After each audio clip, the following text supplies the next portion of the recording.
Welcome to केमिया classes दोस्तों। बहुत दिनों बाद ये वीडियो बनाया जा रहा है जिसमें बहुत ही ज़्यादा व्यस्तता के कारण बोर्ड एग्जाम में duty, practical duty, internal external बहुत सारी है, समझाया नहीं जा सकता। बट इसी बीच में बच्चों की बहुत सारी क्वेरीज रहेंगी केमिस्ट्री से रिलेटेड और भी अदर सब्जेक्ट। और एक और सब्जेक्ट है जिससे रिलेटेड बच्चों की बहुत ज़्यादा क्वेरीज है, डर है उनके अंदर। ठीक है, तो वो सब्जेक्ट है हमारा इंग्लिश। तो आज का ये वीडियो है उसी पे बेस्ड है कि हम अच्छे नंबर इंग्लिश में कैसे, strategy for English intermediate UP board बच्चों के लिए।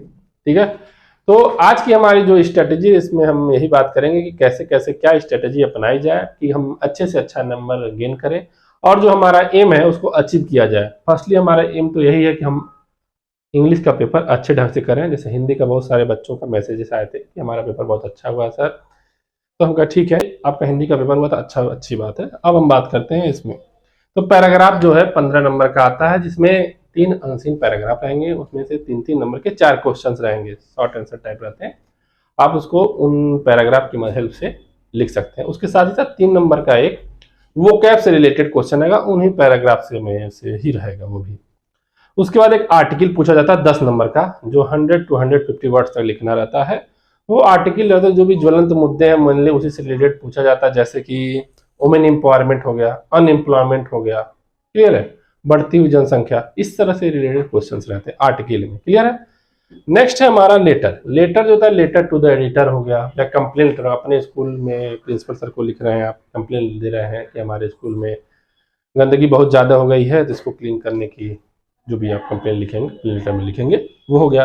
किसी एडिटर को लिख सकते हैं, अपने मोहल्ले के, अपने जिस नगर निगम में रहते हैं उनके चेयरमैन, मेयर को लिख सकते हैं कि सर हमारे मोहल्ले में बहुत सारी गंदगी है, तो उसके रिलेटेड लेटर हो सकता है। नेक्स्ट हमारा ग्रामर पोर्सन, बहुत इंपॉर्टेंट पोर्सन है, इस पर थोड़ा ध्यान देंगे। ग्रामर पोर्सन में जो 20 नंबर है, narration, active voice, passive voice, homophones, clear है, one word substitution, idioms, phrases, इन सारी चीजों से रिलेटेड होगा। और 5 नंबर जो होगा इंग्लिश, हिंदी टू इंग्लिश, एक हिंदी का पैराग्राफ दिया जाएगा, उसको इंग्लिश में कन्वर्ट किया जाएगा। ठीक है, तो यहाँ पर थोड़ा सा ध्यान देने की जरूरत है कि बहुत बच्चे जो इंग्लिश में कमजोर होते हैं, जो थोड़ा सा ठीक भी होते हैं, कुछ ऐसे वर्ड्स होते हैं जिसका नाम, जिसका इंग्लिश मीनिंग आपको नहीं याद होता है। ठीक है, इंग्लिश वर्ड ही नहीं पता चलता कि इसका इंग्लिश वर्ड क्या होगा। ठीक है, तो उसी के लिए आप उसको आप हिंदी इंग्लिश में लिख सकते हैं। इंग्लिश जैसे मान लीजिए शब्द को नहीं पता, आपको वर्ड लिखा जाएगा, उसका इंग्लिश है, तो आप क्या करेंगे, उस वर्ड जो शब्द की जगह शब्द ही SHABD, ठीक है, लिख करके आप काम चला सकते हैं। एग्जाम में कोई उतना नहीं देखेगा, नोटिस नहीं करेगा, लेकिन नोटिस भी करता है तो बच्चा जान जाएगा कि वो कहना क्या चाहता है, बताना क्या चाहता है। क्लियर है, तो ये हो गया ग्रामर्स का पोर्शन। नेक्स्ट है प्रोज, पोएट्री और हमारा सप्लीमेंट्री। अब यहाँ देखते हैं हम, प्रोज में हमारे 5 चैप्टर्स हैं, ठीक है, और पोएट्री में भी 5 है, सप्लीमेंट्री में भी 6 है। ठीक है, तो प्रोज में जो हमारे 5 चैप्टर है, तो हमको सारे चैप्टर पढ़ने का समय नहीं है। ठीक है, 48 घंटे का भी, 48 घंटे से भी कम का समय है, तो इसी में हम उसको करेंगे, डाइल्यूट करेंगे। तो जो 5 चैप्टर है, तो स्टार्टिंग के 3 या लास्ट के 3 आप पढ़ लीजिए। क्लियर है, उसी तरह प्रोज में, उसी तरह पोएट्री में, उसी तरह सप्लीमेंट्री में 6 है, तो आप कोई 4 पढ़ लीजिए, जो आपका इच्छा करे, लेकिन स्टार्ट से या लास्ट से, इस बात का ध्यान रखेंगे। तो अगर आप स्टार्ट से प्रोज मान लेते हैं, 3 चैप्टर पढ़ लेते हैं, तो 2 शॉर्ट 1 लॉन्ग, 2 शॉर्ट 4 नंबर का और 1 लॉन्ग 7 नंबर का, तो 15 नंबर आप गेन कर सकते हैं। क्लियर है, उसी तरह सप्लीमेंट्री में भी है, 2 शॉर्ट 1 लॉन्ग, आप यहां से भी 15 नंबर गेन कर सकते हैं। बचा हमारा ये पोएट्री का पोर्शन। पोएट्री में एक सेंट्रल आइडिया पूछा जाता है, तो कोई आप स्टार्टिंग का 3 देख लेंगे तो एक 110% गारंटी है कि आपके पेपर में 24 मार्च को जो 2 बजे रहेगा, उसमें यह इनमें से कुछ ना किसी एक का सेंट्रल आइडिया रहेगा, ऊपर से 3 या नीचे से 3, जो आपकी इच्छा करे। क्लियर है, और इसमें 3 60 क्वेश्चंस भी पूछे जाते हैं इसी पोएट्री वाले पोर्शन से।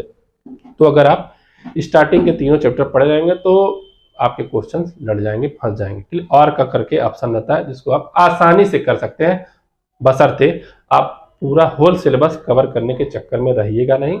जो भी चीजें आपको आज बताई जा रही है, स्ट्रेटेजी बताई जाए, उसी को फॉलो कीजिएगा। अब ये तो हमारा हो गया टोटल 100 नंबर की बात। अब आप एज ए एग्जामिनर मैं आपको ये बताना चाहूंगा कि एग्जामिनर जब कॉपी चेक करता है तो वो अपनी कॉपी में क्या देखना चाहता है। ठीक है, जैसे तभी बच्चे अच्छे से अच्छा नंबर देते, सुनते होंगे कि 100 आउट ऑफ 100 पा गए। तो कैसे पा गए, क्या ऐसी क्वालिटी थी उसमें उन्होंने एग्जामिनर ने अच्छा नंबर दे दिया? तो उन्हीं क्वालिटी के बारे में आज बात करेंगे, बेसिक है उसी को जो है। पहली चीज, राइटिंग अच्छी होनी चाहिए, ठीक है।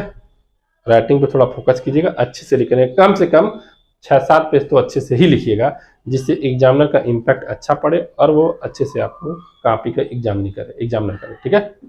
तो यहाँ पे जब देखेंगे तो वो चीज देखेगा, और चीजों को टू द पॉइंट कोशिश करिए, लिखा जाए, साफ सुथरा रहे, क्लीननेस रहे, ज्यादा कटपिट न रहे, रफ वर्क आप एक तरफ कर लीजिए, लास्ट में जाकर के जो भी कुछ करना है थोड़ा बहुत, ठीक है।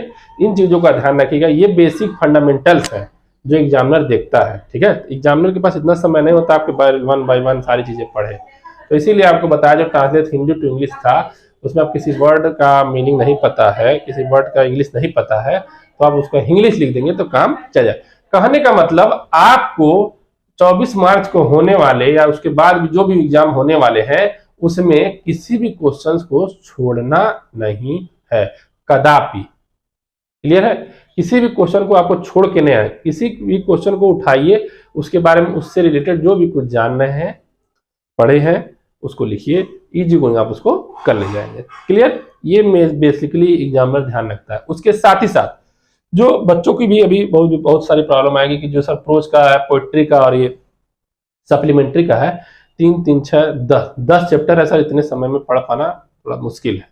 मैं मानता हूं मुश्किल है, लेकिन ऐसा नहीं कि इम्पॉसिबल है, बट आप कर सकते हैं। उसके लिए भी मैं एक उपाय बता देता हूं। वो उपाय ये है कि आप इन चैप्टर्स की समरी पढ़ लीजिए अच्छे ढंग से।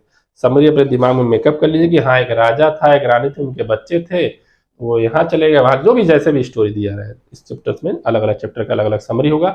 तो बाय यूट्यूब चैनल या किताबों में जो भी सॉल्व पेपर रहता है उसमें दिया रहता है, उसको पढ़ करके जो भी शॉर्ट आंसर टाइप या लॉन्ग आंसर टाइप के क्वेश्चन रहते हैं वो आप आसानी से कर सकते हैं। क्लियर है? तो ये सारी चीजें हो गई आज की स्ट्रेटेजी के बारे में, इसको अच्छे से पढ़िए। और भी इसी तरह के वीडियोस देखने के लिए चैनल को लाइक कीजिए, शेयर कीजिए और सब्सक्राइब कीजिए। बहुत बहुत धन्यवाद। इस वीडियो को अपने दोस्तों को भी शेयर जरूर करें। धन्यवाद।